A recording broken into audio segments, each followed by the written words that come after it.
श्री वाहिगुरु साहिब जी।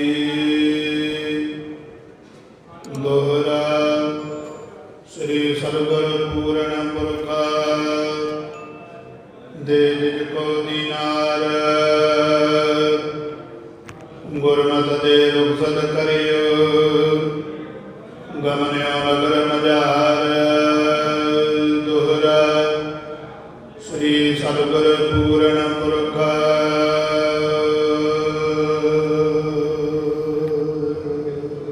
वाहिगुरु जी का खालसा वाहिगुरु जी की फतेह। सत्कारयोग सतगुਰਾਂ ਦੀ ਸਾਜੀ ਨਵਾਜੀ ਗੁਰੂ ਪਿਆਰੀ ਗੁਰੂ ਸਵਾਰੀ ਸਾਧ ਸੰਗਤ ਜੀ, ਪਤਿਤ ਪਾਵਨ ਭਗਤ ਵਛਲ ਕਿਰਪਾ ਦੇ ਖਜ਼ਾਨੇ, ਧੰਨ ਧੰਨ ਸਾਹਿਬ ਸ੍ਰੀ ਗੁਰੂ ਗ੍ਰੰਥ ਸਾਹਿਬ ਮਹਾਰਾਜ ਸੱਚੇ ਪਾਤਸ਼ਾਹ ਜੀ ਦੀ ਅਪਾਰ ਕਿਰਪਾ ਰਹਿਮਤ ਬਖਸ਼ਿਸ਼ ਹੋਈ ਹੈ। ਸਤਿਗੁਰੂ ਜੀ ਦੀ ਮਿਹਰ ਦਾ ਸਦਕਾ ਗੁਰਦੁਆਰਾ ਸ਼ਹੀਦ ਬਾਬਾ ਨਿਹਾਲ ਸਿੰਘ ਜੀ, ਸੰਤ ਬਾਬਾ ਹਰਨਾਮ ਸਿੰਘ ਜੀ ਨਗਰ ਤਲਣ ਵਿਖੇ ਆਪਾਂ ਸਭ ਰਲ ਮਿਲ ਕੇ ਗੁਰੂ ਚਰਨਾਂ ਦੇ ਵਿੱਚ ਇਕੱਤਰ ਹੋ ਕੇ ਸੰਧਿਆ ਦੇ ਦੀਵਾਨ ਦੀ ਹਾਜ਼ਰੀ ਭਰ ਰਹੇ ਹਾਂ। ਰੱਬੀ ਬਾਣੀ ਦੇ ਇਲਾਹੀ ਕੀਰਤਨ ਤੋਂ ਉਪਰੰਤ ਰਹਿਰਾਸ ਸਾਹਿਬ ਜੀ ਦੇ ਪਾਠ ਹੋਏ ਹਨ। ਨਿੱਤਾ ਪ੍ਰਤੀ ਦੇ ਨੇਮ ਦੇ ਮੁਤਾਬਕ ਸਤਿਗੁਰੂ ਜੀ ਦੇ ਪਵਿੱਤਰ ਗੁਰ ਇਤਿਹਾਸ ਦੀ ਕਥਾ ਦਾ ਵੇਲਾ ਹੋਇਆ ਹੈ।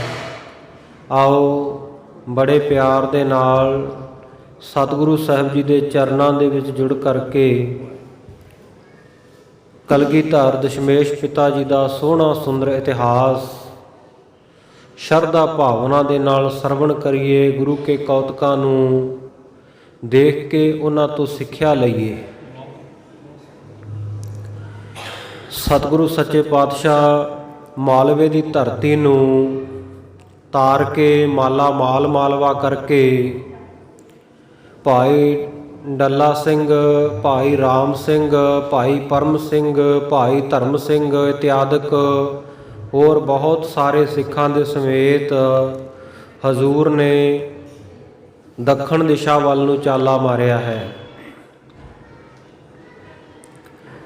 ਸਤਿਗੁਰੂ ਸੱਚੇ ਪਾਤਸ਼ਾਹ ਜੀ ਦੇ ਨਾਲ ਕਈ ਸਿੱਖ ਤਾਂ ਬੜੇ ਪ੍ਰੇਮ ਸ਼ਰਧਾ ਭਾਵਨਾ ਦੇ ਨਾਲ ਬਿਨਾਂ ਕਹੇ ਹੀ ਤਿਆਰ ਹੋ ਗਏ ਵੀ ਜਿੱਧਰ ਸਤਿਗੁਰੂ ਜੀ ਦੀ ਰਜ਼ਾ ਹੈ ਅਸੀਂ ਉੱਥੇ ਉੱਥੇ ਸਤਿਗੁਰੂ ਸਾਹਿਬ ਜੀ ਦੇ ਨਾਲ ਜਾਣਾ, ਨਾਲ ਰਹਿ ਕੇ ਸੇਵਾ ਕਮਾਉਣੀ ਹੈ। ਇਸ ਮਨੁੱਖਾ ਜਨਮ ਨੂੰ ਸਫਲਾ ਕਰਨਾ ਹੈ। ਗੁਰਬਾਣੀ ਦਾ ਉਪਦੇਸ਼ ਮਨ ਦੇ ਵਿੱਚ ਵਸਿਆ ਹੋਇਆ ਸੀ। ਇਸ ਦੇਹੀ ਕੋ ਸਿਮਰਹਿ ਦੇਵ, ਸੋ ਦੇਹੀ ਭਾਜ ਹਰ ਕੀ ਸੇਵ। ਉਹ ਮਨੁੱਖਾ ਜਨਮ ਸਾਨੂੰ ਪ੍ਰਾਪਤ ਹੋਇਆ ਹੈ ਜਿਸ ਨੂੰ ਦੇਵੀ ਦੇਵਤੇ ਵੀ ਲੋਚਦੇ ਐ। ਅਸੀਂ ਆਹ ਮਨੁੱਖਾ ਜਨਮ ਪ੍ਰਾਪਤ ਕਰਕੇ ਧਰਤੀ ਉੱਤੇ ਜਾਈਏ ਔਰ ਗੁਰੂ ਕੀਆਂ ਸੰਗਤਾਂ ਦੀ ਸੇਵਾ ਕਰਕੇ ਗੁਰੂ ਸਾਹਿਬ ਜੀ ਦੇ ਉਪਦੇਸ਼ ਨੂੰ ਮੰਨ ਕੇ ਇਸ ਨੂੰ ਸਫਲਾ ਕਰ ਲਈਏ। ਉਹ ਭਾਵਨਾ ਵਾਲੇ ਬਿਨਾਂ ਕਹੇ ਨਾਲ ਤਿਆਰ ਹੋ ਗਏ। ਕੁਝ ਮੁਖੀ ਸਿੱਖ ਜਿਨ੍ਹਾਂ ਨੂੰ ਸਤਿਗੁਰੂ ਸਾਹਿਬ ਜੀ ਨੇ ਆਪ ਕਹਿ ਕੇ ਤਿਆਰ ਕੀਤਾ, ਉਹ ਜਾਣਾ ਨਹੀਂ ਸਨ ਚਾਹੁੰਦੇ। ਭਾਈ ਡੱਲਾ ਸਿੰਘ ਬਰਾੜ ਵਰਗੇ, ਭਾਈ ਰਾਮ ਸਿੰਘ, ਭਾਈ ਕੇ ਚੱਕ ਵਾਲੇ ਇਤਿਆਦਿਕ ਹੋਰ ਕਈ ਸਿੱਖਾਂ ਨੂੰ ਸਤਿਗੁਰ ਸੱਚੇ ਪਾਤਸ਼ਾਹ ਜੀ ਨੇ ਆਪਣੀ ਭਵਿੱਖ ਦੀ ਰਣਨੀਤੀ ਦੱਸਦਿਆਂ ਹੋਇਆਂ ਨਾਲ ਤਿਆਰ ਕੀਤਾ ਕਿ ਖਾਲਸਾ ਜੀ, ਤੁਰਕਾਂ ਨੇ ਬੜਾ ਜ਼ੁਲਮ ਕੀਤਾ ਹੈ। ਔਰੰਗਜ਼ੇਬ ਬੜਾ ਜ਼ੁਲਮੀ ਬਾਦਸ਼ਾਹ ਹੋਇਆ, ਉਹਦੀ ਥੋੜ੍ਹੇ ਦਿਨਾਂ ਦੇ ਵਿੱਚ ਮੌਤ ਹੋ ਜਾਣੀ ਹੈ। ਉਸ ਤੋਂ ਬਾਅਦ ਉਹਦੇ ਪੁੱਤਰਾਂ ਦਾ ਗੱਦੀ ਵਾਸਤੇ ਆਪਸ ਵਿੱਚ ਰਾਜ ਰੌਲਾ ਪੈ ਜਾਣਾ ਹੈ। ਇਸ ਕਰਕੇ ਅਸੀਂ ਚਾਹੁੰਦੇ ਹਾਂ ਕਿ ਇਸ ਭਾਰਤ ਦਾ ਰਾਜ ਸਾਡੇ ਕਿਸੇ ਸਿੰਘ ਨੂੰ ਬਖਸ਼ ਦਈਏ। ਆਪਣਾ ਕੋਈ ਪਿਆਰਾ ਸਿੱਖ ਸ਼ਰਧਾ ਭਾਵਨਾ ਵਾਲਾ ਇਸ ਰਾਜ ਗੱਦੀ ਉੱਤੇ ਬੈਠ ਕੇ ਇਨਸਾਫ ਦੀ ਗੱਲ ਕਰੇ, ਨਿਆਂ ਦੀ ਗੱਲ ਕਰੇ, ਸਰਬ ਸਾਂਝੀ ਵਾਲਤਾ ਦੀ ਗੱਲ ਕਰੀ। ਸਤਿਗੁਰੂ ਜੀ ਦੀ ਬਾਣੀ ਵਿੱਚ ਵੀ ਬਚਨ ਹਨ, ਤਖਤ ਰਾਜਾ ਸੋ ਬਹਿ ਜੇ ਤਖਤੈ ਲਾਇਕ ਹੋਈ। ਤਖਤ ਦੇ ਉੱਤੇ ਉਹ ਰਾਜਾ ਹੀ ਬੈਠਾ ਸ਼ੋਭਾ ਪਾਉਂਦਾ ਹੈ ਜਿਹੜਾ ਤਖਤ ਦੇ ਉੱਤੇ ਬੈਠਣ ਦੇ ਲਾਇਕ ਹੋਵੇ, ਉਹਨਾਂ ਜ਼ਿੰਮੇਵਾਰੀਆਂ ਨੂੰ ਨਿਭਾ ਸਕਦਾ ਹੋਵੇ। ਤੇ ਸਤਿਗੁਰੂ ਜੀ ਚਾਹੁੰਦੇ ਆ ਕਿ ਇਹ ਧਰਮੀ ਪੁਰਸ਼ ਹਨ, ਸਾਡੇ ਗੁਰੂ ਕੇ ਸਿੰਘ ਬਾਣੀ ਪੜ੍ਹਨ ਵਾਲੇ। ਦਇਆ ਧਰਮ ਇਹਨਾਂ ਦੇ ਹਿਰਦੇ ਵਿੱਚ ਵਸਦਾ ਹੈ। ਇਸ ਕਰਕੇ ਕਿਸੇ ਧਰਮੀ ਮਨੁੱਖ ਨੂੰ ਰਾਜਗੱਦੀ ਦੇ ਉੱਤੇ ਬਿਠਾਈਏ, ਕਿਉਂਕਿ ਅਧਰਮੀ ਲੋਕ ਜਿਹੜੇ ਹੁੰਦੇ ਆ ਉਹ ਰਾਜਗੱਦੀਆਂ ਦੇ ਉੱਤੇ ਜਿਸ ਵੇਲੇ ਬੈਠ ਜਾਂਦੇ ਆ, ਹਾਲਾਂਕਿ ਉਹ ਪਿਛਲੇ ਜਨਮਾਂ ਦੇ ਅਧਰਮੀ ਨਹੀਂ ਹੁੰਦੇ, ਪੁੰਨ ਕਰਮਾਂ ਕਰਕੇ ਹੀ ਉਹਨਾਂ ਨੂੰ ਇਹ ਰਾਜ ਭਾਗ ਦੀ ਪ੍ਰਾਪਤੀ ਹੁੰਦੀ ਹੈ। ਤਪੋਂ ਰਾਜ ਤੇ ਰਾਜੋਂ ਨਰਕ ਦੀ ਕਹਾਵਤ ਆਪਾਂ ਸਾਰਿਆਂ ਨੇ ਸੁਣੀ ਹੈ। ਬਹੁਤ ਕਠਿਨ ਤਪੱਸਿਆ ਹੋਵੇ ਤੇ ਵਾਹਿਗੁਰੂ ਦੀ ਕਿਰਪਾ ਦੇ ਨਾਲ ਖਾਲਸਾ ਜੀ ਇਹ ਰਾਜ ਭਾਗ ਮਿਲਦਾ ਹੈ। ਰਾਜ ਭਾਗ ਉੱਤੇ ਬਹਿ ਕੇ ਕੋਈ ਮਾੜੇ ਕਰਮ ਕਰੇ, ਪਰਜਾ ਨਾਲ ਨਿਆਂ ਇਨਸਾਫ ਦੀ ਗੱਲ ਨਾ ਕਰੇ, ਤੇ ਫਿਰ ਐਸੇ ਰਾਜੇ ਨੂੰ ਅੱਗੇ ਨਰਕ ਵੀ ਤਿਆਰ ਹੁੰਦਾ ਹੈ। ਜਿਹੜਾ ਪਰਜਾ ਨੂੰ ਦਬਾ ਕੇ ਰੱਖੇ, ਉਹਨਾਂ ਨੂੰ ਕੁਚਲ ਦੇਣ ਦੀਆਂ ਗੱਲਾਂ ਕਰੇ, ਇਹੋ ਜਿਹੇ ਲੋਕ ਜਿਹੜੇ ਆ ਰਾਜਗੱਦੀਆਂ ਦੇ ਉੱਤੇ ਬਹੁਤਾ ਲੰਮਾ ਸਮਾਂ ਨਹੀਂ ਟਿਕ ਪਾਉਂਦੇ। ਵਾਹਿਗੁਰੂ ਪਰਮੇਸ਼ਰ ਉਹਨਾਂ ਨੂੰ ਖੁਆਰ ਕਰਦਾ ਹੈ, ਉਹਨਾਂ ਤੋਂ ਚੰਗਿਆਈਆਂ ਖੋਹ ਲੈਂਦਾ ਹੈ। ਜਿਸ ਨੂੰ ਆਪ ਖੁਆਏ ਕਰਤਾ ਖੁਸ ਲਏ ਚੰਗਿਆਈ। ਮੌਜੂਦਾ ਸਮੇਂ ਦੇ ਵਿੱਚ ਵੀ ਜੇ ਦੇਖ ਲਈਏ ਤੇ ਆ ਕਿੰਨੇ ਰਾਜੇ, ਪ੍ਰਧਾਨ ਮੰਤਰੀ, ਮੁੱਖ ਮੰਤਰੀ ਵੱਖਰੀਆਂ ਵੱਖਰੀਆਂ ਸਟੇਟਾਂ ਦੇ ਦੇਸ਼ ਦੇ ਪ੍ਰਧਾਨ ਮੰਤਰੀ ਹੋ ਕੇ ਚਲੇ ਗਏ, ਜਿਨ੍ਹਾਂ ਨੇ ਚੰਗਾ ਰਾਜ ਭਾਗ ਕੀਤਾ। ਲੋਕ ਉਹਨਾਂ ਦੀਆਂ ਮਿਸਾਲਾਂ ਦਿੰਦੇ ਆ ਵੀ ਇਹੋ ਜਿਹੇ ਰਾਜੇ ਹੋਣੇ ਚਾਹੀਦੇ ਆ। ਅੱਜ ਜਦੋਂ ਰਾਜਿਆਂ ਦੀ ਗੱਲ ਆਉਂਦੀ ਹੈ ਤੇ ਹਰ ਇੱਕ ਕਹਿੰਦਾ ਹੈ ਸ਼ੇਰੇ ਪੰਜਾਬ ਮਹਾਰਾਜਾ ਰਣਜੀਤ ਸਿੰਘ ਵਰਗਾ ਰਾਜ ਭਾਗ ਹੋਣਾ ਚਾਹੀਦਾ ਹੈ, ਜਿਨ੍ਹਾਂ ਦੇ ਦਰਬਾਰ ਵਿੱਚ ਕੀ ਹਿੰਦੂ, ਕੀ ਮੁਸਲਮਾਨ, ਕੀ ਸਿੱਖ, ਸਭ ਦੇ ਨਾਲ ਇੱਕੋ ਭਾਵਨਾ ਦੇ ਨਾਲ ਨਿਆਂ ਕੀਤਾ ਜਾਂਦਾ ਔਰ ਸਭ ਨੂੰ ਇਨਸਾਫ ਦਿੱਤਾ ਜਾਂਦਾ। ਤੇ ਅਜੋਕੇ ਸਮੇਂ ਦੇ ਵਿੱਚ ਜਿਹੜੇ ਰਾਜੇ ਕੋਈ ਮਾੜੇ ਕਰਮਾਂ ਵਾਲੇ ਹੋ ਗਏ, ਉਹਨਾਂ ਨੂੰ ਦੁਨੀਆ ਲਾਹਣਤਾਂ ਪਾਉਂਦੀ ਹੈ, ਦੇਸ਼ ਦੇ ਲੋਕਾਂ ਨੇ ਤਾਂ ਪਾਉਣੀਆਂ ਹੀ ਹਨ। ਸੋ ਇਸ ਕਰਕੇ ਸਤਿਗੁਰੂ ਜੀ ਦਾ ਇਹ ਵਿਚਾਰ ਹੈ ਕਿ ਅਸੀਂ ਆਪਣੇ ਕਿਸੇ ਪਿਆਰੇ ਸਿੰਘ ਨੂੰ, ਧਰਮੀ ਮਨੁੱਖ ਨੂੰ ਇਹ ਰਾਜ ਗੱਦੀ ਦੇ ਉੱਤੇ ਬਿਠਾ ਦਈਏ, ਤੁਰਕਾਂ ਦਾ ਰਾਜ ਨਾਸ਼ ਕਰ ਦੇਣਾ ਹੈ। ਇਹ ਬਚਨ ਸਤਿਗੁਰੂ ਜੀ ਨੇ ਭਵਿੱਖਤ ਪਹਿਲਾਂ ਕਈ ਵਾਰ ਦੁਹਰਾ ਦਿੱਤੇ ਹਨ ਸੰਗਤ ਵਿੱਚ। ਸਤਿਗੁਰੂ ਜੀ ਦੇ ਨਾਲ ਕਈ ਸਿੰਘ ਆਪਣੀ ਮਰਜ਼ੀ ਨਾਲ ਤੇ ਕਈ ਬੱਧਾ ਚੱਟੀ ਭਰਦੇ ਹੋਏ, ਬੱਧਾ ਚੱਟੀ ਜੋ ਭਰੇ ਨਾ ਗੁਣ ਨਾ ਉਪਕਾਰ, ਡਰਦੇ ਹੋਏ, ਭੈ ਧਾਰਦੇ ਹੋਏ ਕਿ ਸਤਿਗੁਰੂ ਜੀ ਕਿਤੇ ਕੋਈ ਬਚਨ ਐਸਾ ਨਾ ਕਰ ਦੇਣ, ਇੱਕ ਵਾਰ ਇੱਥੋਂ ਚਲੇ ਜਾਂਦੇ ਹਾਂ। ਰਸਤੇ ਵਿੱਚ ਜਦੋਂ ਵੀ ਸਾਡਾ ਦਾ ਲੱਗਾ ਤਾਂ ਉਸ ਵੇਲੇ ਅਸੀਂ ਵਾਪਸ ਆ ਜਾਵਾਂਗੇ, ਜਾਂ ਤਾਂ ਸਤਿਗੁਰੂ ਨੂੰ ਮਨਾ ਲਵਾਂਗੇ, ਜੇ ਨਾ ਮੰਨੇ ਤਾਂ ਫਿਰ ਚਲੋ ਰਾਤ ਬਰਾਤੇ ਨਿਕਲ ਆਵਾਂਗੇ। ਇਹ ਭਾਵਨਾ ਲੈ ਕੇ ਸਤਿਗੁਰੂ ਜੀ ਦੇ ਨਾਲ ਚੱਲ ਪਏ। ਸਤਿਗੁਰੂ ਜੀ ਦਮਦਮਾ ਸਾਹਿਬ ਤੋਂ ਚੱਲ ਕੇ ਕੇਵਲ ਨਗਰ ਉਹਨਾਂ ਨੇ ਰਾਤ ਕੱਟੀ ਹੈ। ਉਸ ਤੋਂ ਬਾਅਦ ਝੋਰੜ ਨਗਰ ਦੁਪਹਿਰ ਕੱਟੀ ਹੈ। ਝੋਰੜ ਤੋਂ ਬਾਅਦ ਸਰਦੂਲਗੜ੍ਹ ਦੇ ਨੇੜੇ, ਰੋੜੀ ਢੰਡਾਲ ਦੇ ਨੇੜੇ ਝੰਡਾ ਨਗਰ, ਉੱਥੇ ਸਤਿਗੁਰੂ ਸਾਹਿਬ ਜੀ ਨੇ ਰਾਤਰੀ ਦਾ ਵਿਸ਼ਰਾਮ ਕੀਤਾ ਹੈ।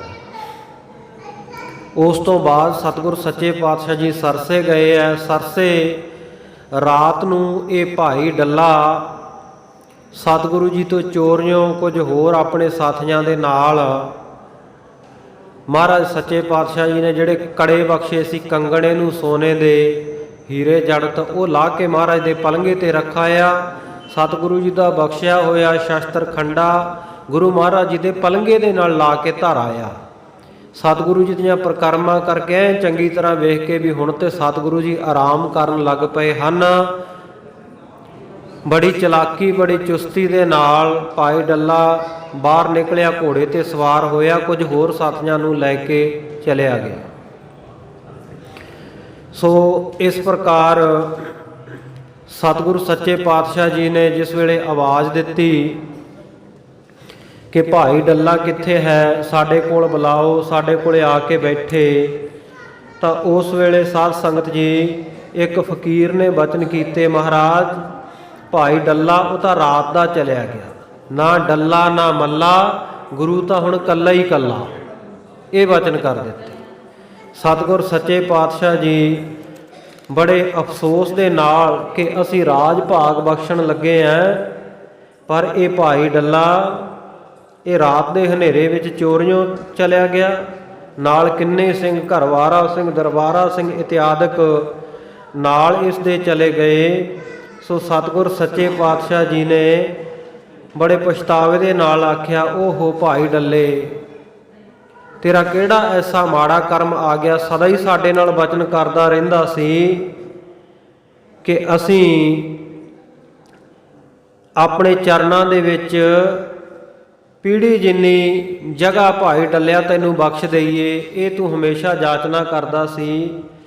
ਸੋ ਅੱਜ ਕੀ ਗੱਲ ਹੋ ਗਈ, ਕਿਹੜਾ ਤੇਰੇ ਤੇ ਐਡੀ ਵਿਪਤਾ ਆ ਪਈ ਸੀ, ਕਿਹੜਾ ਅਸੀਂ ਤੈਨੂੰ ਕੋਈ ਐਡਾ ਵੱਡਾ ਕੰਮ ਕਹਿ ਦਿੱਤਾ ਸੀ ਵੀ ਜਿਹੜਾ ਤੂੰ ਪੂਰਾ ਨਹੀਂ ਕਰ ਸਕਿਆ ਤੇ ਛੱਡ ਕੇ ਭੱਜ ਗਿਆ, ਹਿਰਦੇ ਦੇ ਵਿੱਚ ਇੰਨਾ ਤੇਰੇ ਇਹ ਘਰ ਦਾ ਮੋਹ ਜਾਗ ਪਿਆ। ਮਹਾਰਾਜ ਸੱਚੇ ਪਾਤਸ਼ਾਹ ਜੀ ਚੁੱਪ ਕਰ ਰਹੇ। ਉਸ ਤੋਂ ਬਾਅਦ ਅੱਗੇ ਸਤਿਗੁਰੂ ਸੱਚੇ ਪਾਤਸ਼ਾਹ ਜੀ ਸਰਸੇ ਤੋਂ ਚੱਲ ਕੇ ਗਰੀਬ ਨਵਾਜ਼ ਸੱਚੇ ਪਾਤਸ਼ਾਹ ਨੇ ਅਗਲਾ ਪੜਾਅ ਕੀਤਾ ਹੈ।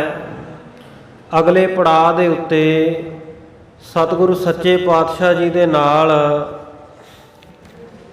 ਸਾਰੇ ਸਿੰਘ ਤਿਆਰ ਬਰ ਤਿਆਰ ਇਹ ਚੱਲੇ ਹੈ। ਔਰ ਸਤਿਗੁਰੂ ਸੱਚੇ ਪਾਤਸ਼ਾਹ ਜੀ ਕਿੱਥੇ ਪਹੁੰਚਦੇ ਨੇ? ਨਾਹਰ ਨਗਰ, ਜਿਹੜਾ ਆਪਾਂ ਨਾਹਰ ਭਾਦਰਾ ਕਰਕੇ ਜਾਣਦੇ ਹਾਂ। ਹਾਲਾਂਕਿ ਅਲੱਗ-ਅਲੱਗ ਨੇ ਇਹ, ਪਰ ਕਈ ਵਾਰ ਪਿੰਡਾਂ ਦੇ ਨਾਮ ਆਪਾਂ ਇਕੱਠੇ ਲੈ ਦਿੰਦੇ ਹੁੰਦੇ ਹਾਂ।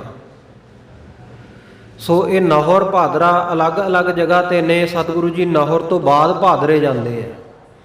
ਨਾਹਰ ਪਹੁੰਚੇ, ਇੱਥੇ ਨਗਰ ਦੇ ਬਾਹਰ-ਬਾਹਰ ਸਤਿਗੁਰੂ ਜੀ ਨੇ ਟਿਕਾਣਾ ਕੀਤਾ। ਇੱਕ ਸਿੱਖ ਨੂੰ ਭੇਜਿਆ, ਜਾਓ ਭਾਈ ਕਿਸ਼ਨ ਲਾਲ ਨਾਂ ਦਾ ਇੱਕ ਦਿਜ, ਇੱਕ ਪੰਡਿਤ ਜੋਤਿਸ਼ ਵਿਦਿਆ ਦਾ ਬੜਾ ਮਾਹਰ ਇਸ ਨਗਰ ਵਿੱਚ ਰਹਿੰਦਾ, ਬੁਲਾ ਕੇ ਲਿਆਓ।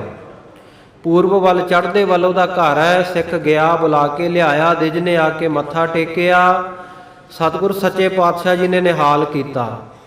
ਸਤਿਗੁਰੂ ਜੀ ਹੁਣ ਦੇਖੋ ਤਾਰਨ ਦਾ ਤਰੀਕਾ ਇਹਨੂੰ ਦਿਜ ਨੂੰ, ਹਾਲਾਂਕਿ ਸਤਿਗੁਰੂ ਜੀ ਕਿਸੇ ਜੋਤਕ ਨੂੰ, ਕਿਸੇ ਥਿੱਤਵਾਰ ਨੂੰ, ਕਿਸੇ ਗ੍ਰਹਿਾਂ ਦੀ ਚਾਲ ਨੂੰ, ਇਹੋ ਜਿਹੇ ਸਿਸਟਮ ਨੂੰ ਮੰਨਦੇ ਨਹੀਂ ਹਨ ਤੇ ਨਾ ਹੀ ਸਿੱਖਾਂ ਨੂੰ ਮੰਨਣ ਦਾ ਹੁਕਮ ਕੀਤਾ, ਬਲਕਿ ਵਰਜਿਆ ਹੈ। ਤੋ ਸਤਿਗੁਰੂ ਜੀ ਪੁੱਛਦੇ ਹੈ, ਕਹਿੰਦੇ ਕਿਸ਼ਨ ਲਾਲ ਜੀ, ਪੰਡਿਤ ਜੀ ਦੱਸੋ ਸਾਡੇ ਮਨ ਦੇ ਵਿੱਚ ਕੀ ਹੈ, ਅਸੀਂ ਅਗਾਂਹ ਕੀ ਕਰਨਾ ਚਾਹੁੰਦੇ ਆ, ਤੇਰੇ ਤੋਂ ਕੀ ਪ੍ਰਸ਼ਨ ਪੁੱਛਣਾ ਚਾਹੁੰਦੇ ਆ। ਤਾਂ ਇਹਨੇ ਆਪਣੀ ਜੋਤਕ ਲਾ ਕੇ ਸਾਰਾ ਹਿਸਾਬ ਕਿਤਾਬ, ਨਛੱਤਰ ਗ੍ਰਹਿ ਚਾਲ ਦੇਖ ਕੇ ਦੱਸਿਆ, ਮਹਾਰਾਜ ਤੁਸੀਂ ਇਹ ਪੁੱਛਣਾ ਚਾਹੁੰਦੇ ਹੋ ਕਿ ਸਾਡਾ ਔਰੰਗਜ਼ੇਬ ਦੇ ਨਾਲ ਮੇਲ ਹੋਵੇਗਾ ਜਾਂ ਨਹੀਂ ਹੋਵੇਗਾ। ਮਹਾਰਾਜ ਕਹਿੰਦੇ ਬੁੱਝਿਆ ਤਾਂ ਜਾਣਿਆ ਤਾਂ ਤੂੰ ਠੀਕ ਹੈ, ਇਹੀ ਪੁੱਛਣਾ ਚਾਹੁੰਦੇ ਸੀ, ਪਰ ਹੁਣ ਇਹ ਦੱਸ ਵੀ ਮੇਲ ਹੋਵੇਗਾ ਜਾਂ ਨਹੀਂ ਹੋਵੇਗਾ। ਤਾਂ ਦੱਸਿਆ ਮਹਾਰਾਜ ਆਪ ਜੀ ਦੇ ਉੱਥੇ ਪਹੁੰਚਣ ਤੋਂ ਪਹਿਲਾਂ ਹੀ ਔਰੰਗਜ਼ੇਬ ਦੀ ਮੌਤ ਹੋ ਜਾਵੇਗੀ, ਜਦੋਂ ਨੂੰ ਆਪ ਜੀ ਨੇ ਦੱਖਣ ਵਿੱਚ ਪਹੁੰਚਣਾ ਹੈ। ਇਸ ਕਰਕੇ ਮਿਲਾਪ ਨਹੀਂ ਹੋ ਸਕੇਗਾ। ਉਹਦਾ ਪੁੱਤਰ ਜ਼ਰੂਰ ਆਪ ਜੀ ਦੀ ਸ਼ਰਨ ਆਵੇਗਾ, ਉਹਦੇ ਨਾਲ ਮਿਲਾਪ ਹੋਵੇਗਾ ਔਰ ਨਿਮਰਤਾ ਧਾਰਨ ਕਰਕੇ ਆਵੇਗਾ। ਤੁਹਾਡੇ ਅਨੁਸਾਰੀ ਹੋ ਕੇ ਉਹਦੇ ਪੁੱਤਰ ਨੇ ਰਹਿਣਾ ਹੈ। ਸਤਿਗੁਰ ਸੱਚੇ ਪਾਤਸ਼ਾਹ ਕਹਿੰਦੇ ਹਾਂ ਬਿਲਕੁਲ ਠੀਕ ਹੈ, ਜੋ ਇਹਨੇ ਦੱਸਿਆ ਇਹ ਅਸੀਂ ਪੁੱਛਣਾ ਚਾਹੁੰਦੇ ਸੀ ਔਰ ਇਸੇ ਤਰ੍ਹਾਂ ਹੋਣਾ ਹੈ, ਕਿਉਂਕਿ ਸਤਿਗੁਰੂ ਜੀ ਤਾਂ ਜਾਣਦੇ ਆ ਨਾ ਆਉਣ ਵਾਲੇ ਸਮੇਂ ਨੂੰ। ਸਾਧ ਸੰਗਤ ਜੀ, ਸਤਿਗੁਰ ਸੱਚੇ ਪਾਤਸ਼ਾਹ ਨੇ ਉਹ ਦਿਜ ਨੂੰ ਨਿਹਾਲ ਕੀਤਾ, ਬ੍ਰਹਮ ਗਿਆਨ ਦੀ ਦਾਤ ਬਖਸ਼ੀ। ਸਵਾਲ ਪੁੱਛਦਾ ਹੈ, ਮਹਾਰਾਜ ਆਪ ਜੀ ਦੇ 2 ਕੁ ਘੜੀਆਂ ਮੈਨੂੰ ਦਰਸ਼ਨ ਹੋਏ ਹੈ, ਮੈਂ ਨਿਹਾਲ ਹੋ ਗਿਆ ਹਾਂ, ਕਿਰਤਾਰਥ ਹੋ ਗਿਆ। ਜਿਹੜੇ ਸਿੱਖ ਆਪ ਜੀ ਦੀ ਸੰਗਤ ਵਿੱਚ ਸਾਲਾਂ ਬੱਧੀ ਰਹੇ ਆ ਮਾਲਵੇ ਦੀ ਧਰਤੀ ਤੇ ਤੁਸੀਂ ਕਿੰਨੇ ਸਾਲ ਰਹਿ ਕੇ ਆ ਗਏ ਹੋ? 1 ਸਾਲ ਦੇ ਕਰੀਬ। ਤੇ ਮਹਾਰਾਜ ਸੱਚੇ ਪਾਤਸ਼ਾਹ ਉੱਥੋਂ ਵਾਲੇ ਤਾਂ ਸਾਰੇ ਸਿੱਖ ਬ੍ਰਹਮ ਗਿਆਨੀ ਹੋ ਗਏ ਹੋਣਗੇ, ਸਾਰਿਆਂ ਨੂੰ ਆਪ ਜੀ ਨੇ ਦਾਤ ਬਖਸ਼ਿਸ਼ ਕਰ ਦਿੱਤੀ ਹੋਣੀ। ਸਤਿਗੁਰੂ ਜੀ ਕਹਿੰਦੇ ਨਹੀਂ ਭਾਈ, ਗੁਰੂ ਦੀ ਦ੍ਰਿਸ਼ਟੀ ਤਾਂ ਸਾਰਿਆਂ ਤੇ ਇੱਕੋ ਜਿਹੀ ਹੁੰਦੀ ਹੈ, ਪਰ ਅਧਿਕਾਰੀ ਅਤੇ ਅਣਅਧਿਕਾਰੀ ਦੇ ਮਨ ਦੀ ਭਾਵਨਾ ਦਾ ਫਰਕ ਪੈਂਦਾ ਹੈ। ਜਿਹੜੇ ਅਧਿਕਾਰੀ ਸਨ ਉਹਨਾਂ ਨੇ ਆ ਤੇਰੇ ਵਾਲਾ ਆਨੰਦ ਬ੍ਰਹਮ ਗਿਆਨ ਦੀ ਦਾਤ ਪ੍ਰਾਪਤ ਕਰ ਲਈ। ਜਿਹੜੇ ਅਣਅਧਿਕਾਰੀ ਸੀ ਉਹ ਨੇੜੇ ਹੁੰਦੇ ਹੋਏ ਵੀ ਦੂਰ ਰਹਿ ਗਏ। ਭਾਈ ਡੱਲੇ ਵਾਲੀ ਗੱਲ ਵੀ ਸਤਿਗੁਰੂ ਜੀ ਦੇ ਮਨ ਵਿੱਚ ਹੈ, ਕਿਉਂਕਿ ਬੜਾ ਪਿਆਰ ਕਰਦੇ ਸੀ ਸਤਿਗੁਰੂ ਜੀ ਭਾਈ ਡੱਲਾ ਸਿੰਘ ਨੂੰ, ਔਰ ਹੈ ਵੀ ਬੜਾ ਬਹਾਦਰ ਸੀ। ਸੋ ਖਾਲਸਾ ਜੀ ਇਤਿਹਾਸ ਸੁਣ ਕੇ ਕਦਾਚਿਤ ਵੀ ਸਾਡੇ ਇਤਿਹਾਸਕ ਪਾਤਰਾਂ ਨੂੰ, ਉਹਨਾਂ ਮਹਾਂਪੁਰਸ਼ਾਂ ਨੂੰ ਆਪਣੇ ਹਿਰਦੇ ਦੇ ਵਿੱਚੋਂ ਲਾਹਣਤਾਂ ਨਹੀਂ ਪਾਉਣੀਆਂ ਚਾਹੀਦੀਆਂ। ਸਿਰਫ ਸਤਿਗੁਰੂ ਜੀ ਦੇ ਚੋਜ ਦੇਖੋ, ਕਿਉਂਕਿ ਹਰ ਇੱਕ ਜਗ੍ਹਾ ਦੇ ਉੱਤੇ, ਹਰ ਇੱਕ ਮਨੁੱਖ ਹਰ ਕਸੌਟੀ ਦੇ ਉੱਤੇ ਕਦੇ ਪੂਰਾ ਨਹੀਂ ਉਤਰ ਸਕਦਾ ਹੁੰਦਾ। ਇਹ ਤਾਂ ਗੁਰੂ ਬਖਸ਼ੇ, ਗੁਰੂ ਕਿਰਪਾ ਕਰੇ ਤੇ ਗੁਰਮੁਖ ਪਿਆਰਿਓ ਸਤਿਗੁਰੂ ਜੀ ਤੋੜ ਨਿਭਾ ਲੈਂਦੇ ਆ। ਨਹੀਂ ਤਾਂ ਬਹੁਤ ਪ੍ਰੇਮ ਵਾਲੇ ਸਿੱਖ ਕਈ ਵਾਰ ਪ੍ਰੀਖਿਆਵਾਂ ਦੇ ਵਿੱਚੋਂ ਫੇਲ ਹੋ ਜਾਂਦੇ ਆ। ਕਬੀਰ ਕਸੌਟੀ RAM ਕੀ ਝੂਠਾ ਟਿਕੈ ਨ ਕੋਇ, RAM ਕਸੌਟੀ ਸੋ ਸਹੈ ਜੋ ਮਰ ਜੀਵਾ ਹੋਏ। ਕੋਈ ਵਿਰਲਾ ਹੀ ਮਰ ਜੀਵੜਾ ਪੁਰਸ਼ ਨਿੱਤਰਦਾ ਹੁੰਦਾ ਹੈ ਜਿਹੜਾ ਵਾਹਿਗੁਰੂ ਵੱਲੋਂ ਲਾਈ ਕਸਵੱਟੀ ਦੇ ਉੱਤੇ ਪੂਰਾ ਉਤਰ ਆਵੇ। ਸੋ ਆਪਣੇ ਜੀਵਨ ਵੱਲ ਵੇਖ ਲਈਏ ਵੀ ਅਸੀਂ ਕਿੰਨਾ ਕੁ ਸਤਿਗੁਰੂ ਦੇ ਬਚਨਾਂ ਦੇ ਉੱਤੇ ਪੂਰਾ ਉਤਰਦੇ ਹਾਂ, ਫਿਰ ਆਪਾਂ ਕਿਸੇ ਇਤਿਹਾਸਕ ਪਾਤਰ ਵੱਲ ਉਂਗਲੀ ਕਰ ਸਕਦੇ ਹਾਂ। ਸੋ ਇਹ ਜਿਵੇਂ ਇਤਿਹਾਸ ਹੈ ਉਸ ਤਰੀਕੇ ਆਪਾਂ ਸੁਣਨਾ, ਦੇਖਣਾ ਔਰ ਉਹਦੇ ਵਿੱਚੋਂ ਸਿੱਖਿਆ ਧਾਰਨ ਕਰਨੀ ਹੈ, ਨਾ ਕਿ ਦੂਜਿਆਂ ਨੂੰ ਇਹ ਦੇਖ ਕੇ ਵੀ ਉਹਨਾਂ ਦਾ ਜੀਵਨ ਸਤਿਗੁਰੂ ਦੇ ਅਨੁਸਾਰ ਹੀ ਨਹੀਂ ਸੀ, ਆਪਣੇ ਮਨ ਵਿੱਚ ਹਉਮੈ ਹੰਕਾਰ ਕਰੀ ਜਾਣੀ ਵੀ ਜੇ ਕਿਤੇ ਅਸੀਂ ਹੁੰਦੇ ਫਿਰ ਅਸੀਂ ਨਹੀਂ ਆਹ ਬਚਨ ਕਰਨਾ ਸੀ, ਅਸੀਂ ਆਹ ਕਰ ਦਿੰਦੇ, ਅਸੀਂ ਉਹ ਕਰ ਦਿੰਦੇ। ਨਹੀਂ ਭਾਈ, ਇਹ ਤੇ ਸਤਿਗੁਰੂ ਨੇ ਜਿਸ ਤੋਂ ਜੋ ਸੇਵਾ ਲੈਣੀ ਹੈ ਨਾ, ਸੋ ਉਹ ਗੁਰੂ ਹੀ ਜਾਣਦਾ, ਗੁਰੂ ਹੀ ਕਿਰਪਾ ਕਰਦਾ। ਇਸੇ ਕਰਕੇ ਸਿੱਖ ਜਦੋਂ ਵੀ ਗੁਰੂ ਚਰਨਾਂ ਵਿੱਚ ਆਉਂਦਾ ਗੁਰੂ ਮਹਾਰਾਜ ਦੀ ਕਿਰਪਾ ਹੀ ਮੰਗਦਾ। ਹੇ ਮਹਾਰਾਜ ਸੱਚੇ ਪਾਤਸ਼ਾਹ, ਆਪ ਜੀ ਕਿਰਪਾ ਕਰਕੇ ਆ ਜਿਹੜੀ ਸਿੱਖੀ ਬਖਸ਼ੀ ਹੈ ਨਾ, ਕੇਸਾਂ ਸਵਾਸਾਂ ਸੰਗ ਨਿਭਾ ਲਿਓ। ਨਹੀਂ ਤਾਂ ਸਿੱਖ ਦੇ ਵਿੱਚ ਕੀ ਹਿੰਮਤ ਹੈ ਕਿ ਉਹ ਸਤਿਗੁਰੂ ਦੇ ਬਚਨਾਂ ਦੇ ਉੱਤੇ ਪੂਰਾ ਉਤਰ ਜਾਵੇ, ਤੇ ਗੁਰੂ ਕਿਰਪਾ ਕਰਦਾ ਹੈ। ਸੋ ਸਤਿਗੁਰ ਸੱਚੇ ਪਾਤਸ਼ਾਹ ਜੀ ਇਸ ਨਗਰ ਦੇ ਵਿੱਚ ਬੈਠੇ ਕਿਸ਼ਨ ਲਾਲ ਨੂੰ ਨਿਹਾਲ ਕੀਤਾ। ਇਹ ਆਪਣੇ ਘਰ ਚਲਿਆ ਗਿਆ। ਇਹਨੇ ਸਾਰੇ ਰਾਜਪੂਤਾਨੇ ਦੇ ਵਿੱਚ, ਰਾਜਸਥਾਨ ਦੇ ਇਲਾਕੇ ਦੇ ਵਿੱਚ ਬਹੁਤ ਗੁਰਸਿੱਖੀ ਦਾ ਪ੍ਰਚਾਰ ਕੀਤਾ। ਸੋ ਇਸ ਪ੍ਰਕਾਰ ਆਪਾਂ ਸਤਿਗੁਰੂ ਜੀ ਦਾ ਇਤਿਹਾਸ ਸਰਵਣ ਕਰ ਰਹੇ ਹਾਂ। ਜਿਵੇਂ ਸਤਿਗੁਰੂ ਜੀ ਦਾ ਸੋਹਣਾ ਸੁੰਦਰ ਜੀਵਨ ਭਾਈ ਸਾਹਿਬ ਭਾਈ ਸੰਤੋਖ ਸਿੰਘ ਜੀ ਨੇ ਲਿਖਿਆ ਹੈ ਸ੍ਰੀ ਗੁਰਪ੍ਰਤਾਪ ਸੂਰਜ ਗ੍ਰੰਥ ਵਿੱਚ, ਅੱਗੇ ਸਰਵਣ ਕਰੀਏ। ਸਤਨਾਮ ਸ੍ਰੀ ਵਾਹਿਗੁਰੂ ਸਾਹਿਬ ਜੀ। ਦੋਹਰਾ ਸ੍ਰੀ ਸਤਿਗੁਰ ਪੂਰਨ ਪੁਰਖ। ਸਤਿਗੁਰੂ ਕਲਗੀਧਰ ਸੱਚੇ ਪਾਤਸ਼ਾਹ ਜੀ ਜਿਹੜੇ ਪੂਰਨ ਪੁਰਖ ਹਨ, ਪੂਰਨ ਪੁਰਸ਼ਾਰਥ ਸਾਨੂੰ ਬਖਸ਼ਣ ਵਾਲੇ ਹਨ, ਔਰ ਪੂਰਨ ਅਕਾਲ ਪੁਰਖ ਵਾਹਿਗੁਰੂ ਦਾ ਸਰੂਪ ਹਨ, ਔਰ ਪੂਰਨ ਪੁਰਖ ਪੂਰਨ ਰੂਪ ਦੇ ਵਿੱਚ ਸਾਨੂੰ ਨਰਕਾਂ ਤੋਂ ਰੱਖਿਆ ਕਰਨ ਵਾਲੇ ਹਨ। ਇਸ ਦਿਜ ਨੂੰ ਬ੍ਰਾਹਮਣ ਨੂੰ ਕਿਸ਼ਨ ਲਾਲ ਨੂੰ ਬਹੁਤ ਸਾਰੇ ਦਿਨਾਰ ਸੋਨੇ ਦੀਆਂ ਮੋਹਰਾਂ ਦਿੱਤੀਆਂ। ਗੁਰਮਤਿ ਦੇ ਰੁਖ ਸਦ ਕਰਿਓ। ਗੁਰਮਤਿ ਬਖਸ਼ ਕੇ ਇਹਨੂੰ ਵਿਦਾ ਕਰ ਦਿੱਤਾ। ਬੰਨਿਓ ਨਗਰ ਮਝਾਰ। ਇਹ ਆਪਣੇ ਨਗਰ ਦੇ ਵਿੱਚ ਚਲਿਆ ਗਿਆ। ਦਿਨ ਕੋ ਤ੍ਰਿਤੀ ਜਾਮ ਜਬ ਹੋਇਓ। ਦਿਨ ਦਾ ਜਦੋਂ ਤੀਜਾ ਪਹਿਰ ਹੋਇਆ ਹੈ, ਮਾਧਵ ਸਮੈ ਭਇਓ ਜਬ ਜੋਇਓ। ਉਸ ਵੇਲੇ ਸਾਧ ਸੰਗਤ ਜੀ ਜਿਸ ਵੇਲੇ ਗੁਰੂ ਕੀ ਬਾਣੀ ਪੜ੍ਹ ਕੇ ਉਹਦੇ ਨਸ਼ੇ ਦੇ ਵਿੱਚ ਰੱਤੇ ਜਾਣ ਦਾ ਸਮਾਂ ਹੋਇਆ ਹੈ, ਸੁਧਾਰ ਜੂਝ ਕੋ ਕਰਿਓ। ਸਤਿਗੁਰ ਸੱਚੇ ਪਾਤਸ਼ਾਹ ਜੀ ਨੇ ਸ਼ੌਚਾ ਇਸ਼ਨਾਨ ਕੀਤਾ ਹੈ, ਔਰ ਇਸ ਪ੍ਰਕਾਰ ਆਪਣੇ ਕੇਸਾਂ ਨੂੰ ਸੁਧਾਰ ਕੇ ਕੰਗੇ ਦੇ ਨਾਲ ਕੇਸਾਂ ਨੂੰ ਵਾਹਿਆ ਹੈ। ਸੁੰਦਰ ਸ਼ਮਸ ਸੋ ਕੰਗਾ ਦਰਿਓ। ਕੇਸਾਂ ਨੂੰ ਵਾਹ ਕੇ ਸਤਿਗੁਰੂ ਜੀ ਨੇ ਜੂੜਾ ਕਰ ਲਿਆ, ਔਰ ਸਤਿਗੁਰੂ ਜੀ ਦਾ ਜੋ ਸੁੰਦਰ ਸ਼ਮਸ਼ ਦਾੜਾ ਹੈ ਉਸ ਵਿੱਚ ਸਤਿਗੁਰੂ ਜੀ ਕੰਗਾ ਫੇਰ ਰਹੇ ਹਨ। ਉਪਰੰਤ ਸਤਿਗੁਰ ਸੱਚੇ ਪਾਤਸ਼ਾਹ ਜੀ ਨੇ ਆਪਣੀ ਦਸਤਾਰ ਬੜੇ ਚੁਣ ਚੁਣ ਕੇ ਪੇਚ ਲਾਏ। ਸਤਿਗੁਰੂ ਜੀ ਦੇ ਸੁੰਦਰ ਦਸਤਾਰੇ ਦੇ ਉੱਪਰ ਜਿਗਾ ਕਲਗੀ ਫੱਬ ਰਹੀ ਹੈ। ਜਿਗਾ ਜਿਹੜੀ ਛੋਟੀ ਚੱਕਰੀ ਹੀਰਿਆਂ ਜੜਤ ਕਲਗੀ ਦੇ ਨਾਲ ਸਤਿਗੁਰੂ ਜੀ ਦੇ ਸੀਸ ਉੱਤੇ ਸ਼ੋਭਾ ਪਾ ਰਹੀ ਹੈ। ਸਤਿਗੁਰੂ ਜੀ ਨੇ ਰੇਸ਼ਮ ਦਾ ਜਿਹੜਾ ਪਤਲਾ ਜਿਹਾ ਕੱਪੜੇ ਦਾ ਜਾਮਾ ਚੋਲਾ ਵਸਤਰ ਧਾਰਨ ਕੀਤੇ ਹਨ, ਜਿਸ ਮੈਂ ਸਭ ਸਰੀਰ ਚਰਕਾਇਓ। ਜਿਸ ਵਿੱਚ ਸਤਿਗੁਰ ਸੱਚੇ ਪਾਤਸ਼ਾਹ ਜੀ ਦਾ ਸੁੰਦਰ ਸਰੀਰ ਝਲਕਾ ਮਾਰਦਾ ਹੈ ਖੜਗ ਵਿਰੰਦ ਗਰੇ ਮੈਂ ਧਾਰਾ। ਔਰ ਵਿਸ਼ਾਲ ਸਤਿਗੁਰ ਸੱਚੇ ਪਾਤਸ਼ਾਹ ਜੀ ਦੀ ਸੋਹਣੀ ਸੁੰਦਰ ਗਾਤਰੇ ਵਾਲੀ ਸ੍ਰੀ ਸਾਹਿਬ ਸਤਿਗੁਰੂ ਜੀ ਨੇ ਗਾਤਰੇ ਧਾਰਨ ਕਰ ਲਈ। ਧਾਰਾ ਕਰ ਲਗ ਹੀਮ ਸੁਧਾਰਾ। ਉਹ ਸ੍ਰੀ ਸਾਹਿਬ ਜੀ ਦੀ ਧਾਰਾ ਤੱਕ, ਜਿਹਦੇ ਫਲੇ ਤੱਕ ਮੁੱਠੇ ਦੇ ਉੱਤੇ ਸੋਨੇ ਦੀ ਕਢਾਈ ਕੀਤੀ ਹੋਈ ਹੈ। ਭਰਿਓ ਪਤੰਗਨ ਸੰਗ ਨਖੰਗ। ਔਰ ਇਸ ਪ੍ਰਕਾਰ ਸਤਿਗੁਰੂ ਜੀ ਨੇ ਆਪਣਾ ਭੱਥਾ ਜਿਹੜਾ ਤੀਰਾਂ ਦੇ ਨਾਲ ਭਰਿਆ ਹੋਇਆ ਹੈ, ਸੋ ਕਸਿਓ ਸੁਲਾਇਕ ਜੰਗ। ਉਹ ਵੀ ਕਮਰ ਕੱਸਾ ਕਰਕੇ ਕੱਸ ਲਿਆ ਹੈ, ਜਿਵੇਂ ਮੈਦਾਨੇ ਜੰਗ ਵਿੱਚ ਜਾਣਾ ਚਾਹੁੰਦੇ ਹੁਣ ਇਉਂ ਤਿਆਰ-ਬਰ ਤਿਆਰ ਹੋ ਗਏ ਹਨ। ਤੰਗ ਕਠੋਰ ਆਤ ਮੈਂ ਲਇਓ। ਔਰ ਕਠੋਰ ਧਨੁਖ ਜਿਹੜਾ ਬੜਾ ਤਕੜਾ ਸਤਿਗੁਰ ਸੱਚੇ ਪਾਤਸ਼ਾਹ ਜੀ ਦਾ ਧਨੁਖ ਸੀ, ਉਹ ਵੀ ਸਤਿਗੁਰੂ ਜੀ ਨੇ ਹੱਥ ਵਿੱਚ ਉਠਾ ਲਿਆ। ਤਿਆਰ ਤੁਰੰਗ ਨਾਮਨ ਕਇਓ।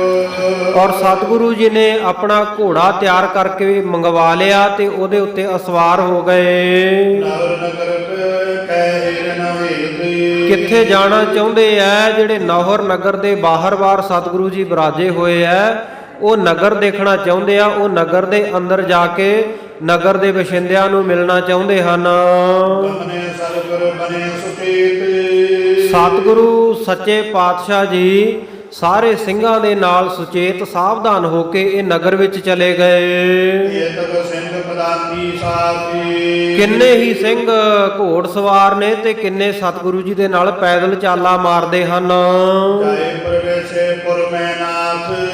ਸਤਿਗੁਰੂ ਸੱਚੇ ਪਾਤਸ਼ਾਹ ਜੀ ਇਹ ਨੌਹਰ ਨਗਰ ਦੇ ਵਿੱਚ ਜਾ ਦਾਖਲ ਹੋਏ। ਪੂਰ ਬੁਝੈ ਚਬੂਤਰਾ ਚੌਰਾ। ਉਸ ਨਗਰ ਦੇ ਵਿੱਚ ਇੱਕ ਸਾਂਝੀ ਜਗ੍ਹਾ ਦੇ ਉੱਤੇ ਖਾਲਸਾ ਜੀ ਇੱਕ ਬਹੁਤ ਵੱਡਾ ਚਬੂਤਰਾ ਉੱਚਾ ਥੜਾ ਬਣਿਆ ਹੋਇਆ ਸੀ, ਫਰਸ਼ ਲੱਗਿਆ ਹੋਇਆ ਸੀ। ਤੈ ਪਹੁੰਚੇ ਸੋਢੀ ਸਿਰ ਮੌਰਾ। ਉਸ ਜਗ੍ਹਾ ਦੇ ਉੱਤੇ ਸੋਢੀ ਕੁਲ ਦੇ ਸਿਰਮੌਰ ਸ਼੍ਰੋਮਣੀ ਸਤਿਗੁਰੂ ਜੀ ਪਹੁੰਚੇ। ਉਸ ਸੋ ਪਾਨ ਚਿਰੋ ਥਾਨ। ਸੋ ਉਸ ਥੜੇ ਦੇ ਨਾਲ ਕੁਝ ਪੌੜੀਆਂ ਬਣੀਆਂ ਹੋਈਆਂ ਹਨ। ਉਪਰ ਦਿਓ ਚੜਾਈ ਟਿਕਾਨ। ਉਹਨਾਂ ਪੌੜੀਆਂ ਦੇ ਉੱਪਰੋਂ ਦੀ ਸਤਿਗੁਰੂ ਜੀ ਨੇ ਆਪਣਾ ਕਿਕਾਨ ਨਾਮ ਘੋੜੇ ਦਾ ਘੋੜਾ ਉੱਪਰ ਚੜਾ ਦਿੱਤਾ।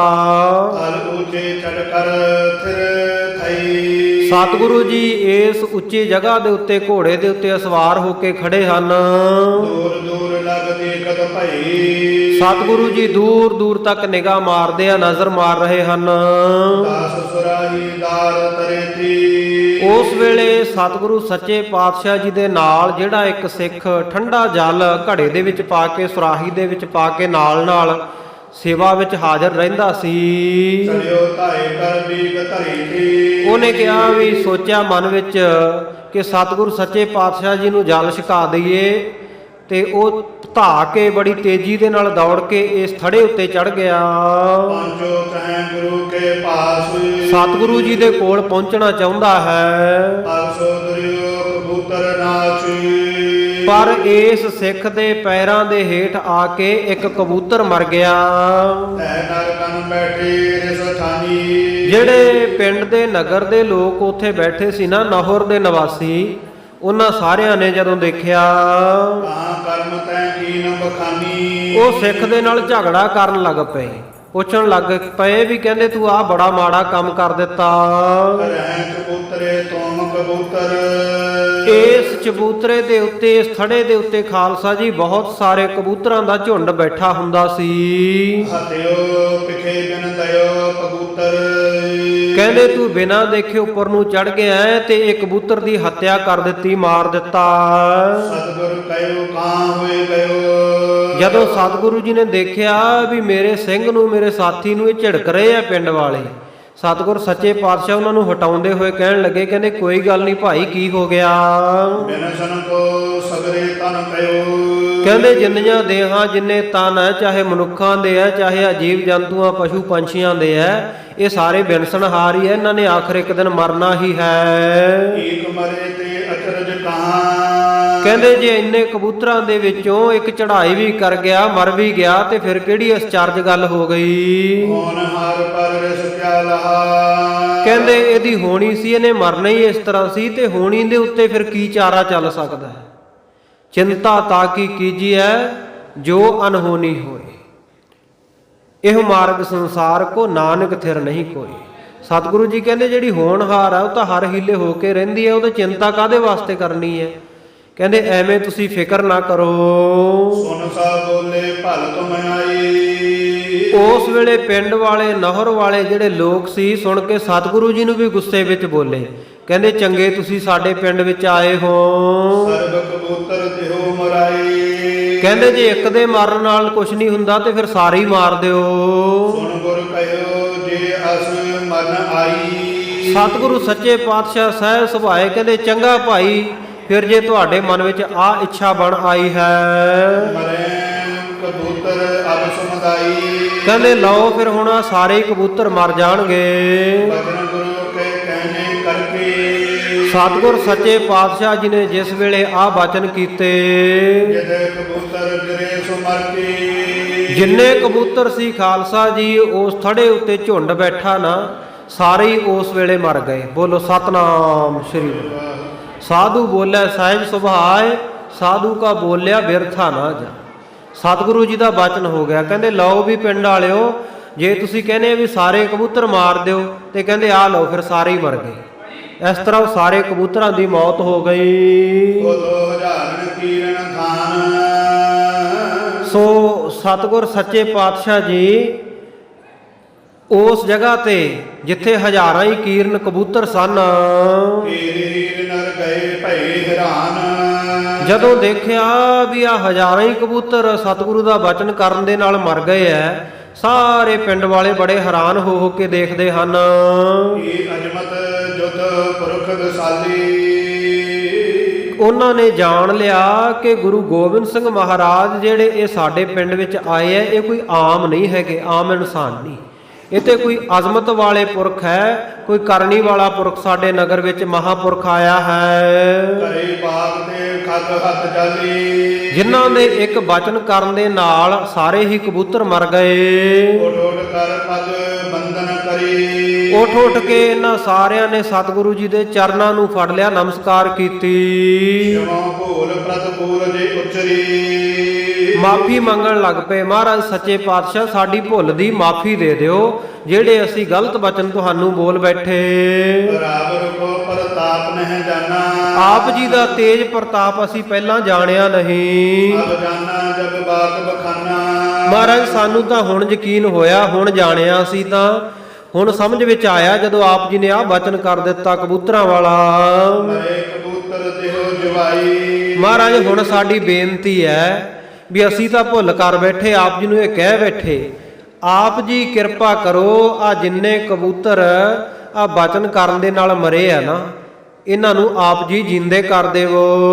ਕਰੇ ਅਵਗਿਆ ਅਪਰ ਨਾ ਪਾਈ। ਮਹਾਰਾਜ ਸੱਚੇ ਪਾਤਸ਼ਾਹ ਸਾਡੀ ਆ ਖਤਾ ਬਖਸ਼ ਦਿਓ, ਇਸ ਤੋਂ ਬਾਅਦ ਕੋਈ ਅਵਗਿਆ ਨਹੀਂ ਕਰਾਂਗੇ, ਗਲਤੀ ਨਹੀਂ ਕਰਾਂਗੇ। ਸੁਣ ਬਿਨਤੀ ਕਰ ਕਿਰਪਾ ਉਚਾਰੀ। ਉਸ ਵੇਲੇ ਇਹਨਾਂ ਦੀ ਬੇਨਤੀ ਸੁਣ ਕੇ ਸਤਿਗੁਰੂ ਜੀ ਕਿਰਪਾ ਦੇ ਘਰ ਵਿੱਚ ਆ ਕੇ ਬਚਨ ਉਚਾਰਦੇ ਪਏ। ਪਾਵੋ ਚੋਗ ਜੀਵ ਹੈ ਸਾਰੀ। ਸਤਿਗੁਰੂ ਜੀ ਕਹਿੰਦੇ ਭਾਈ ਇਹਨਾਂ ਨੂੰ ਚੋਗਾ ਪਾ ਦਿਓ, ਇਹ ਸਾਰੇ ਜਿਉਂਦੇ ਹੋ ਜਾਣਗੇ। ਦਾਣੇ ਆਣ ਬਖੀਰਨ ਕਰੀ। ਜਦੋਂ ਪਿੰਡ ਵਾਲਿਆਂ ਨੇ ਦਾਣੇ ਲਿਆ ਕੇ ਉਹ ਥੜੇ ਦੇ ਉੱਤੇ ਖਿਲਾਰੇ, ਉੱਠ ਪੈਰਾਵਤ ਜੀਵਨ ਧਰੀ। ਇਹ ਜਿੰਨੇ ਪਾਰਾਵਤ ਕਬੂਤਰ ਸੀ ਨਾ, ਉੱਠ ਕੇ ਇਹਨਾਂ ਦੀ ਜ਼ਿੰਦਗੀ ਮਿਲ ਗਈ, ਸਾਰੇ ਜਿਉਂਦੇ ਹੋ ਗਏ। ਬੀਨ ਬੀਨ ਚੋਗਾ ਨਿਜ ਖਾਵੇਂ। ਚੁਣ ਚੁਣ ਕੇ ਸਾਰੇ ਚੁਗ ਚੁਗ ਕੇ ਚੋਗਾ ਖਾਣ ਲੱਗੇ।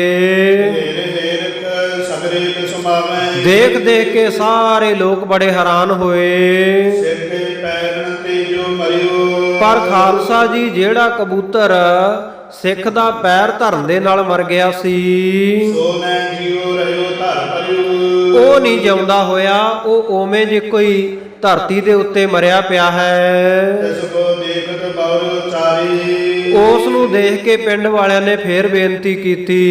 ਇਸ ਪਰ ਕਿਉ ਨਾ ਕਿਰਪਾ ਨਿਜ ਧਾਰੀ। ਕਹਿੰਦੇ ਮਹਾਰਾਜ ਸੱਚੇ ਪਾਤਸ਼ਾਹ ਆਪ ਜੀ ਨੇ ਬਾਕੀਆਂ ਸਾਰੇ ਕਬੂਤਰਾਂ ਤੇ ਕਿਰਪਾ ਕਰ ਦਿੱਤੀ, ਤੇ ਆ ਜਿਹੜਾ ਪਹਿਲਾਂ ਮਰ ਗਿਆ ਸੀ ਸਿੱਖ ਦੇ ਪੈਰ ਹੇਠਾਂ ਆ ਕੇ ਆਪ ਜੀ ਨੇ ਇਹਦੇ ਉੱਤੇ ਕਿਉਂ ਨਹੀਂ ਕਿਰਪਾ ਕੀਤੀ? ਸਿੰਘਨ ਵੀ ਕਹਿ ਕਿਸੇ ਜਵਾਬੂ। ਸਿੰਘ ਵੀ ਕਹਿੰਦੇ ਮਹਾਰਾਜ ਸੱਚੇ ਪਾਤਸ਼ਾਹ ਚਲੋ ਪਿੰਡ ਵਾਲੇ ਕਹਿੰਦੇ ਆ ਤਾਂ ਇਸ ਕਬੂਤਰ ਨੂੰ ਵੀ ਜਿਉਂਦਾ ਕਰ ਦੇਵੋ। ਪ੍ਰਭ ਫਰਮਾਏ ਚੋਗ ਇਸ ਪਾਬੂ। ਸਤਿਗੁਰੂ ਜੀ ਉਸ ਵੇਲੇ ਕਹਿੰਦੇ ਭਾਈ ਇਹਨੂੰ ਵੀ ਚੋਗਾ ਪਾ ਦਿਓ। ਕਰ ਸਿੱਖਨ ਤਸੈ ਅਬੀਰੀ। ਉਸ ਵੇਲੇ ਸਿੱਖਾਂ ਨੇ ਉਸ ਕਬੂਤਰ ਦੇ ਅੱਗੇ ਚੋਗਾ ਪਾਇਆ।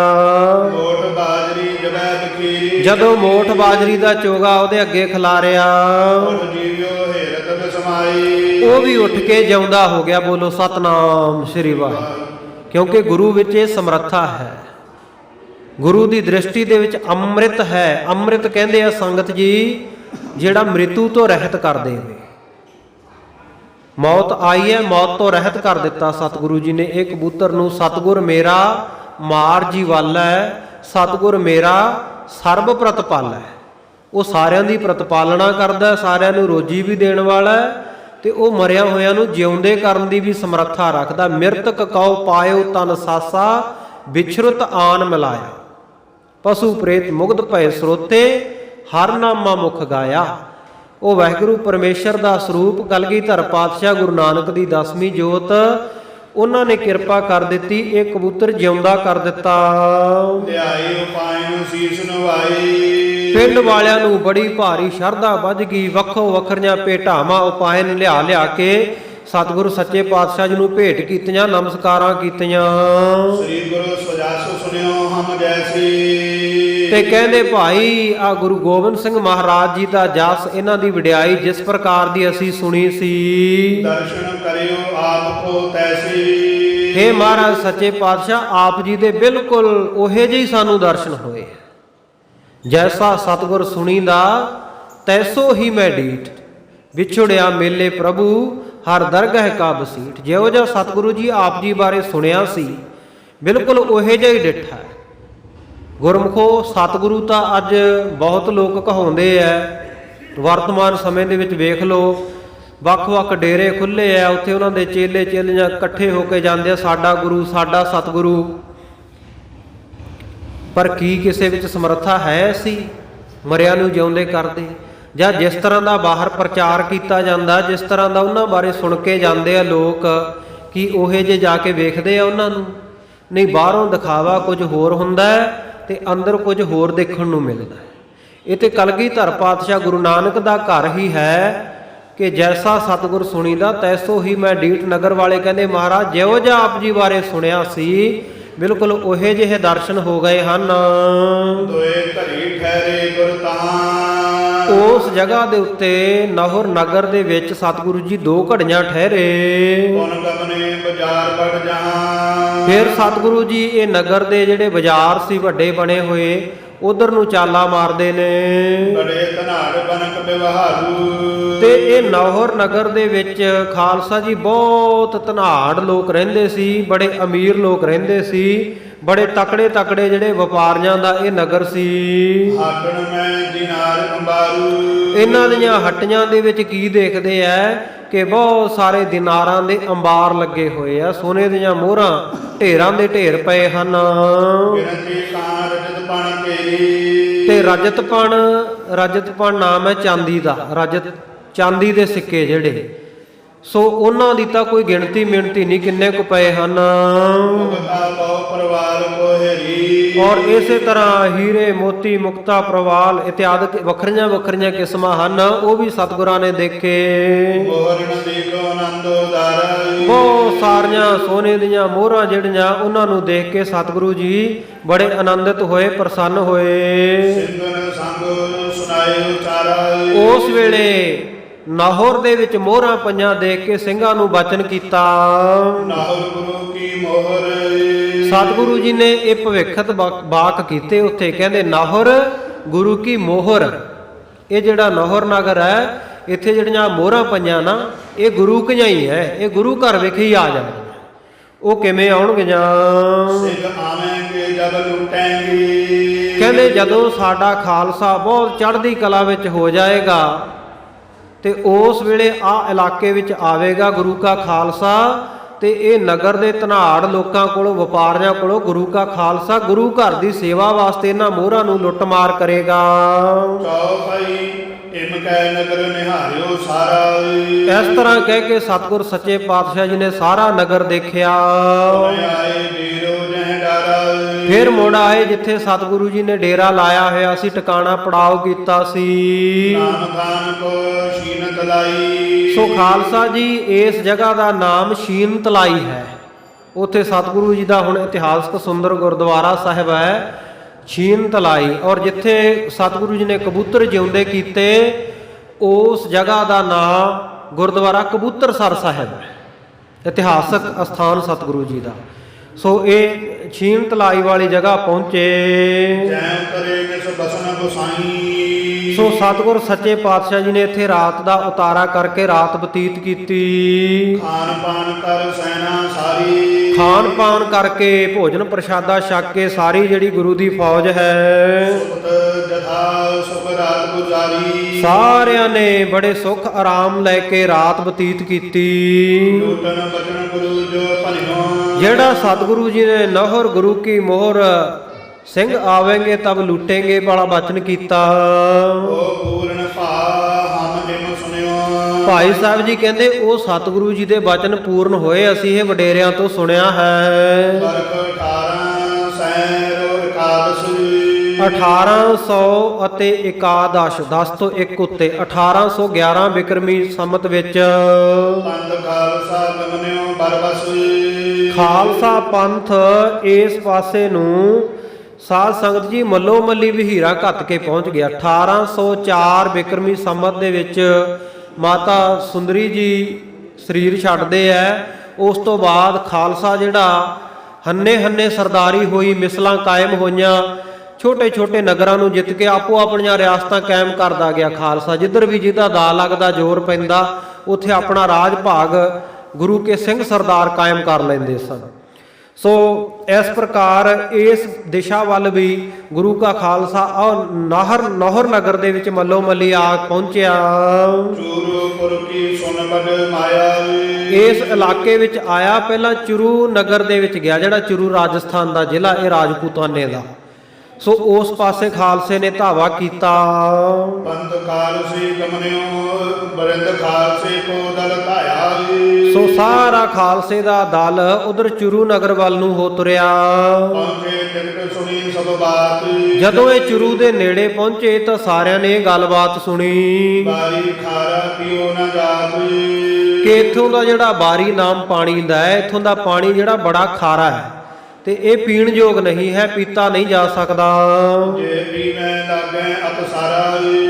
ਜਿਹੜਾ ਵੀ ਇਸ ਖਾਰੇ ਪਾਣੀ ਨੂੰ ਪੀ ਲੈਂਦਾ ਉਹਨੂੰ ਅਤਸਾਰ ਦਸਤ ਲੱਗ ਜਾਂਦੇ ਹਨ। ਉਹ ਜਾਤ ਮਾਨਵ ਬਿਮਾਰਾ। ਤੇ ਜਿਹੜਾ ਮਨੁੱਖ ਪੀ ਲੈਂਦਾ ਉਹ ਤੁਰੰਤ ਹੀ ਬਿਮਾਰ ਪੈ ਜਾਂਦਾ ਹੈ। ਕੇ ਵੈਰ ਹੈ ਜਲ ਐਸੋ। ਜਦੋਂ ਇਹ ਨਗਰ ਦੇ ਬਾਹਰ-ਬਾਹਰ ਜਾ ਕੇ ਇਹਨਾਂ ਨੇ ਐਸਾ ਸੁਣਿਆ, ਪਤਾ ਲੱਗਿਆ ਪੀਓ ਨਾ ਜਾਏ ਪੀਓ ਰਜ ਜੈਸੀ। ਇਹ ਜਿਹੜਾ ਪਾਣੀ ਹੈ ਇਹ ਪੀਤਾ ਨਹੀਂ ਜਾ ਸਕਦਾ। ਕਹਿ ਰਿਓ ਖਾਲਸਾ ਬਲੀ। ਉਸ ਵੇਲੇ ਜਿਹੜਾ ਗੁਰੂ ਕਾ ਬਲੀ ਖਾਲਸਾ ਹੈ ਪਿੱਛੇ ਮੁੜ ਆਇਆ ਵੀ ਜੇ ਉੱਥੇ ਜਾਵਾਂਗੇ, ਜਾ ਕੇ ਲੁੱਟਮਾਰ ਕਰਾਂਗੇ, ਹਮਲਾ ਕਰਾਂਗੇ, ਪਾਣੀ ਦੀ ਲੋੜ ਪੈਣੀ ਹੈ, ਪਾਣੀ ਬਿਨਾਂ ਤਾਂ ਨਹੀਂ ਸਰਦਾ ਨਾ, ਪਾਣੀ ਉਹ ਪੀਣਾ ਪੈਣਾ ਹੈ ਤੇ ਪਾਣੀ ਪੀ ਕੇ ਮੁੜ ਕੇ ਬਿਮਾਰ ਹੋ ਜਾਵਾਂਗੇ, ਘੋੜਸਵਾਰੀ ਕਰਨ ਜੋਗੇ ਵੀ ਨਹੀਂ ਰਹਾਂਗੇ। ਇਹ ਸੋਚ ਕੇ ਗੁਰੂ ਕਾ ਖਾਲਸਾ ਪਿਛਾਂ ਨੂੰ ਮੁੜ ਆਇਆ। ਸੁਸੈ ਚਲੇ ਬਾਤ ਨੇ ਭਰੀ। ਤੇ ਫਿਰ ਸੋਚਦੇ ਐ ਵੀ ਆਏ ਤਾਂ ਅਸੀਂ ਲੁੱਟਮਾਰ ਕਰਨਾ ਹੈ ਤੇ ਖਾਲੀ ਚਲੇ ਜਾਈਏ, ਇਹ ਵੀ ਗੱਲ ਚੰਗੀ ਨਹੀਂ। ਗੁਰ ਨਾਵਰ ਕੇ ਦਲ ਚਲੇ ਆਇਓ। ਉੱਥੋਂ ਚੱਲ ਕੇ ਇਹ ਨੌਹਰ ਨਗਰ ਵਾਰ ਗੁਰੂ ਕਾ ਜਿਹੜਾ ਖਾਲਸੇ ਦਾ ਦਲ ਹੈ ਚੱਲ ਆਇਆ। ਸੰਗਤ ਪੰਗੇ ਜੰਗ ਮਚਾਇਓ। ਆਪੋ ਆਪਣੀਆਂ ਬੰਦੂਕਾਂ ਦੇ ਨਾਲ ਆ ਕੇ ਜੰਗ ਮਚਾ ਦਿੱਤਾ। ਬਰੀਲ ਕਰ ਲੂਟ ਬਜਾਰਾ। ਵੱਡਾ ਹੱਲਾ ਕਰਕੇ ਇਹ ਬਾਜ਼ਾਰਾਂ ਨੂੰ ਲੁੱਟ ਲਿਆ। ਲੀਨੋ ਦਰਬ ਬ੍ਰਿੰਦ ਦਿਨਾਰਾ। ਸਾਰਾ ਜਿਹੜਾ ਧਨ ਸੀ, ਦਿਨਾਰ, ਸੋਨੇ ਦੀਆਂ ਮੋਹਰਾਂ ਸੀ, ਲੈ ਲਈਆਂ ਖਾਲਸੇ ਨੇ। ਤ੍ਰਿਪਤ ਹੋਏ ਤੈਂਤੀ ਚਲ ਆਈ। ਉਤੋਂ ਐ ਤ੍ਰਿਪਤ ਹੋ ਕੇ ਤਸੱਲੀ ਦੇ ਨਾਲ ਗੁਰੂ ਕੇ ਖਾਲਸੇ ਚੱਲ ਪਏ। ਮੁਰ ਹੈ ਨੇ ਅਸਵਾਰ ਬਣਾਈ। ਔਰ ਉਸ ਧਨ ਦੇ ਨਾਲ ਕੀਤਾ ਕਿ ਹੁਣ ਕਥਾ ਸੁਣਦੇ ਸੁਣਦੇ ਕਿਤੇ ਇਹ ਨਾ ਸੋਚਿਓ ਵੀ ਅਸੀਂ ਵੀ ਖਾਲਸੇ ਬਣ ਕੇ ਤੇ ਆ ਲੁੱਟ ਮਾਰ ਕਰਕੇ ਆਪਣਾ ਪਰਿਵਾਰ ਪਾਲਣ ਲੱਗ ਜਾਈਏ। ਨਹੀਂ ਖਾਲਸਾ ਜੀ, ਇਹ ਉਹਨਾਂ ਸਮਿਆਂ ਦੀ ਗੱਲ ਹੈ ਵੀ ਜਦੋਂ ਗੁਰੂ ਕੇ ਖਾਲਸੇ ਇਹ ਲੁੱਟ ਮਾਰ ਕਰਦੇ, ਕਿਸੇ ਗਰੀਬ ਨੂੰ ਨਹੀਂ ਸੀ ਤੰਗ ਕਰਦੇ, ਧਨੀ ਪੁਰਸ਼ਾਂ ਤੋਂ ਉਹਨਾਂ ਤੋਂ ਜਾ ਕੇ ਇਹ ਲੁੱਟ ਮਾਰ ਕਰਕੇ ਸਭ ਕੁਝ ਲੈ ਲੈਂਦੇ ਤੇ ਕਰਦੇ ਕੀ ਮੁੱਲ ਹੈ ਲੈ ਅਸਵਾਰ ਬਣਾਏ। ਗੁਰੂ ਕੀਆਂ ਫੌਜਾਂ ਵਾਸਤੇ ਘੋੜੇ ਖਰੀਦਦੇ ਸੀ ਤਾਂ ਕਿ ਖਾਲਸਾ ਰਾਜ ਕਾਇਮ ਹੋ ਸਕੇ। ਇਸ ਕਰਕੇ ਗੁਰੂ ਘਰ ਦੀ ਸੇਵਾ ਦੇ ਵਿੱਚ ਹੀ ਜਦੋਂ ਸਾਧ ਸੰਗਤ ਜੀ ਅਹਿਮਦ ਸ਼ਾਹ ਅਬਦਾਲੀ ਨੇ ਗੁਰੂ ਘਰ ਦੇ ਉੱਤੇ ਸ੍ਰੀ ਦਰਬਾਰ ਸਾਹਿਬ ਅੰਮ੍ਰਿਤਸਰ ਹਮਲਾ ਕੀਤਾ, ਬਰੂਦ ਰੱਖ ਕੇ, ਕੁੱਪੇ ਰੱਖ ਕੇ ਤੇ ਇਮਾਰਤ ਉਡਾ ਦਿੱਤੀ ਸੀ, ਤੇ ਜੇ ਗੁਰੂ ਕੇ ਖਾਲਸੇ ਆ ਲੁੱਟ ਮਾਰ ਵਾਲਾ ਨਾ ਅਪਣਾਉਂਦੇ ਤਰੀਕਾ ਗੁਰੂ ਕੇ ਬਚਨਾਂ ਦੇ ਅਨੁਸਾਰ, ਤੇ ਫਿਰ ਸਾਧ ਸੰਗਤ ਜੀ ਇਹ ਦਰਬਾਰ ਸਾਹਿਬ ਕਿਵੇਂ ਬਣਾਉਂਦਾ। ਗੁਰੂ ਕੇ ਖਾਲਸਿਆਂ ਨੇ ਇਹ ਜਿਹੜੇ ਆਕੀ ਲੋਕ ਹੁੰਦੇ ਸੀ ਨਾ, ਉਹਨਾਂ ਤੋਂ ਲੁੱਟ ਮਾਰ ਕਰਕੇ 3 ਸਾਲਾਂ ਵਿੱਚ ਦਰਬਾਰ ਸਾਹਿਬ ਹਰਿਮੰਦਰ ਸਾਹਿਬ ਦੀ ਇਮਾਰਤ ਮੁੜ ਤੋਂ ਦੁਬਾਰਾ ਉਸੇ ਤਰ੍ਹਾਂ ਦੀ ਬਣਾ ਦਿੱਤੀ ਸੀ। ਤੇ ਜੇ ਗੁਰੂ ਕੇ ਖਾਲਸੇ ਆ ਲੁੱਟ ਮਾਰ ਨਾ ਕਰਦੇ, ਜਾਤ ਗੋਤ ਸਿੰਘਨ ਕੋ ਦੰਗਾ, ਦੰਗਾ ਹੀ ਇਨ ਗੁਰ ਤੇ ਮੰਗਾ, ਕਿਉਂਕਿ ਖਾਲਸਾ ਅਕਾਲ ਪੁਰਖ ਕੀ ਫੌਜ ਹੈ ਤੇ ਫੌਜਾਂ ਫਿਰ ਆਪਣੇ ਰਾਜ ਭਾਗ ਕਾਇਮ ਕਰਨ ਵਾਸਤੇ, ਆਪਣੇ ਗੁਰੂ ਘਰਾਂ, ਆਪਣੇ ਧਰਮ ਸਥਾਨਾਂ ਦੀ ਰੱਖਿਆ ਵਾਸਤੇ ਖਾਲਸਾ ਜੀ ਉਹਨਾਂ ਦੀ ਇਮਾਰਤ ਉਸਾਰੀ ਵਾਸਤੇ ਫਿਰ ਜੇ ਕੋਈ ਐਸਾ ਕਰਮ ਕਰ ਵੀ ਲੈਂਦੇ ਤਾਂ ਵੀ ਗੁਰੂ ਕੀ ਖੁਸ਼ੀ ਹੁੰਦੀ ਉਹਨਾਂ ਦੇ ਉੱਤੇ। ਇਸ ਕਰਕੇ ਗੁਰੂ ਕੇ ਉਹ ਸਿੰਘ ਇਹ ਘਰ-ਬਾਰ ਦੇ ਵਿੱਚ ਨਹੀਂ ਸੀ ਵਰਤਦੇ ਮਾਇਆ ਜਿਹੜੀ ਲੁੱਟ ਵਾਲੀ ਹੁੰਦੀ ਸੀ, ਇਹ ਗੁਰੂ ਘਰ ਦੀ ਸੇਵਾ ਦੇ ਵਿੱਚ ਹੀ ਲਾਉਂਦੇ। ਗੁਰੂ ਘਰ ਦੀਆਂ ਚੀਜ਼ਾਂ ਵਸਤਾਂ, ਘੋੜੇ, ਹਥਿਆਰ ਇਤਿਆਦਿਕ ਖਰੀਦਦੇ ਸਨ। ਸੋ ਇਸ ਕਰਕੇ ਕਦਾਚਿਤ ਵੀ ਇਹ ਭਾਵ ਨਹੀਂ ਲੈ ਲੈਣਾ ਵੀ ਅਸੀਂ ਹੁਣ ਵਰਛਾ ਚੱਕੀਏ, ਚੋਲਾ ਪਾਈਏ ਤੇ ਲੁੱਟਣ ਚਲੇ ਜਾਈਏ ਕਿਸੇ ਨੂੰ, ਘਰ ਪਰਿਵਾਰ ਪਾਲਣ ਵਾਸਤੇ ਮਾਇਆ ਇਕੱਠੀ। ਨਹੀਂ ਖਾਲਸਾ ਜੀ, ਇਹ ਗੁਰੂ ਕਾ ਸਿਧਾਂਤ ਨਹੀਂ ਹੈ। ਇੱਥੇ ਤਾਂ ਸਤਿਗੁਰੂ ਜੀ ਕਹਿੰਦੇ ਹੱਕ ਪਰਾਇਆ ਨਾਨਕਾ ਉਸ ਸੂਅਰ ਉਸ ਗਾਏ, ਗੁਰ ਪੀਰ ਹਾਮਾ ਤਾ ਭਰੇ ਜਾ ਮੁਰਦਾਰ ਨਾ ਖਾਏ। ਇਹਨੂੰ ਤਾਂ ਮੁਰਦਾਰ ਆਖਿਆ ਕਿਸੇ ਦਾ ਹੱਕ ਮਾਰਨਾ। ਪਰ ਹਾਂ, ਜਦੋਂ ਧਰਮ ਯੁੱਧ ਦੀ ਗੱਲ ਆਉਂਦੀ ਹੈ, ਧਰਮ ਅਸਥਾਨਾਂ ਦੀ ਗੱਲ ਆਉਂਦੀ ਹੈ, ਤੇ ਉਸ ਵੇਲੇ ਸਾਧ ਸੰਗਤ ਜੀ ਇਹ ਫਿਰ ਲੁੱਟ ਮਾਰ ਕਰਨੀ ਵੀ ਖਾਲਸੇ ਵਾਸਤੇ ਜਾਇਜ਼ ਹੈ। ਇੱਥੇ ਸਤਿਗੁਰੂ ਸੱਚੇ ਪਾਤਸ਼ਾਹ ਜੀ ਦੇ ਬਚਨ ਬਾਕੀ ਸਤਿਗੁਰੂ ਨੇ ਜਿਹੜੇ ਕੀਤੇ ਆ ਵੀ ਖਾਲਸਾ ਆ ਕੇ ਲੁੱਟੇਗਾ, ਉਹ ਵੀ ਤਾਂ ਪੂਰੇ ਹੋਣੇ ਸਨ ਨਾ। ਸਤਿਗੁਰੂ ਜੀ ਦੇ ਬਚਨ ਪੂਰੇ ਹੋਏ। ਸਿੰਘਾਂ ਨੇ ਜਿਹੜਾ ਇਹ ਧਨ ਮਾਲ ਲੁੱਟਿਆ, ਇਹਦੇ ਨਾਲ ਘੋੜੇ ਆਦਿਕ ਖਰੀਦੇ ਸਵਾਰੀ ਲਈ। ਉਸ ਵੇਲੇ ਕਈ ਤਕੜੇ ਸਰਦਾਰ ਬਣ ਗਏ, ਵੱਖ-ਵੱਖ ਨਗਰਾਂ ਨੂੰ ਜਿੱਤ ਕੇ। ਕਈ ਪਿੰਡਾਂ ਦੇ ਪਿੰਡ ਜਿਹੜੇ ਸੀ ਤੁਰਕ ਵਸਦੇ ਸੀ, ਉੱਥੇ ਤੁਰਕਾਂ ਨੂੰ ਮਾਰ ਕੇ ਗੁਰੂ ਕੇ ਸਿੰਘਾਂ ਨੇ ਆਪਣਾ ਰਾਜ ਭਾਗ ਕਾਇਮ ਕਰ ਲਿਆ। ਉਸ ਵੇਲੇ ਗੁਰੂ ਸਾਹਿਬ ਜੀ ਦੇ ਕਹੇ ਹੋਏ ਉਹ ਇਤਿਹਾਸਕ ਬਚਨ ਸਫਲ ਹੋਏ। ਨਾਹਰ ਗੁਰੂ ਕੀ ਮੋਹਰ, ਇਹਨਾਂ ਬਚਨਾਂ ਉੱਤੇ ਮੋਹਰ ਲੱਗੀ। ਭਾਈ ਸਾਹਿਬ ਜੀ ਕਹਿੰਦੇ ਅਸੀਂ ਬਿਰਧ ਸਿੰਘਾਂ ਤੋਂ, ਬਜ਼ੁਰਗ ਸਿੰਘਾਂ ਤੋਂ ਇਹ ਸਾਰੀ ਵਾਰਤਾ ਕੰਨੀ ਸੁਣੀ ਹੈ। ਇਸ ਪ੍ਰਕਾਰ ਸਤਿਗੁਰ ਸੱਚੇ ਪਾਤਸ਼ਾਹ ਜੀ ਨੇ ਇਹ ਸ਼ੀਨ ਤਲਾਈ ਵਾਲੀ ਜਗ੍ਹਾ ਤੇ ਡੇਰਾ ਪਾਇਆ, ਟਿਕਾਣਾ ਕੀਤਾ। ਸਤਿਗੁਰ ਸੱਚੇ ਪਾਤਸ਼ਾਹ ਜੀ ਉੱਥੇ ਬਸੇ ਔਰ ਰਾਤ ਇਸ ਪ੍ਰਕਾਰ ਬਤੀਤ ਕੀਤੀ, ਇਹ ਬਚਨ ਕਰਕੇ ਨਾਹਰ ਗੁਰੂ ਕੀ ਮੋਹਰ। ਇਹ ਬਚਨ ਬਾਅਦ ਵਿੱਚ ਜਿਵੇਂ ਸਫਲੇ ਹੋਏ ਉਹ ਵੀ ਕਵੀ ਜੀ ਨੇ ਇੱਥੇ ਨਾਲ ਲਿਖ ਦਿੱਤਾ ਹੈ। ਅੱਗੇ ਜਿਵੇਂ ਸਤਿਗੁਰੂ ਜੀ ਦਾ ਇਤਿਹਾਸ ਆਵੇਗਾ, ਕਿਵੇਂ ਸਤਿਗੁਰੂ ਜੀ ਅੱਗੇ ਭਾਦਰਾ ਨਗਰ ਵਿੱਚ ਜਾਣਗੇ, ਫਿਰ ਅੱਗੇ ਹੋਰ ਪੁਸ਼ਕਰ ਵਰਗੇ ਤੀਰਥ ਅਸਥਾਨਾਂ ਦੇ ਉੱਤੇ ਜਾ ਕੇ ਸੰਗਤਾਂ ਨੂੰ ਨਿਹਾਲ ਕਰਨਗੇ, ਤਾਰਨਗੇ। ਗਰੀਬ ਨੂੰ ਅੱਜ ਸੱਚੇ ਪਾਤਸ਼ਾਹ ਕਿਰਪਾ ਕਰਨ। ਕੱਲ ਨੂੰ ਆਪਾਂ ਇਹ ਇਤਿਹਾਸ ਦੀ ਕਥਾ ਜਿਹੜੀ ਹੈ ਸਤਿਗੁਰੂ ਜੀ ਦੀ ਕਿਰਪਾ ਦੁਆਰਾ ਸਾਂਝੀ ਰਲ ਮਿਲ ਕੇ ਕਰਾਂਗੇ। ਆਓ ਸਮਾਪਤੀ ਦੀਆਂ ਤੁਕਾਂ ਪੜ੍ਹ ਕੇ ਗੁਰਫਤਿਹ ਅਰਜ਼ ਕਰਕੇ ਫਿਰ ਆਪਾਂ ਸਾਰੇ ਅਰਦਾਸ ਵਿੱਚ ਸ਼ਾਮਲ ਹੋਈਏ। ਸ਼ੀਨ ਤਲਾਈ ਡੇਰਾ ਪਾਏ, ਸ੍ਰੀ ਪ੍ਰਭ ਬਸਤੈ ਰਾਤ ਬਿਤਾਏ। ਵਾਹਿਗੁਰੂ ਜੀ ਕਾ ਖਾਲਸਾ, ਵਾਹਿਗੁਰੂ ਜੀ ਕੀ ਫਤਿਹ।